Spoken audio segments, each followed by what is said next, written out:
महाराष्ट्राच्या जनतेसाठी साकडं घालत आहेत आणि आजचं मानाचं वारकरी दाम्पत्य श्री व सौ माने हे सर्व मिळून आपल्या विठुरायाची आरती करत आहेत.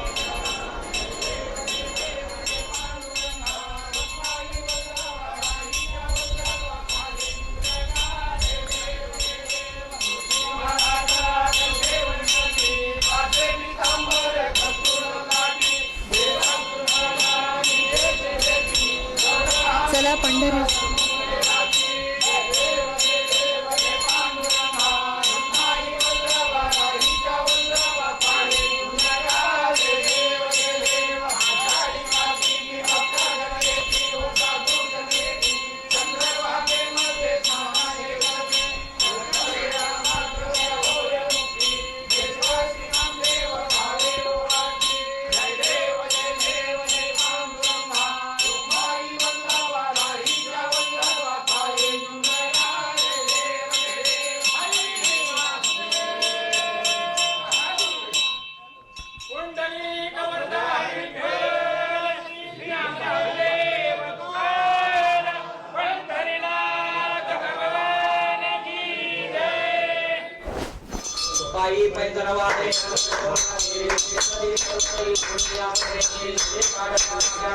माता रुक्मिणीची आरती या ठिकाणी संपन्न होते.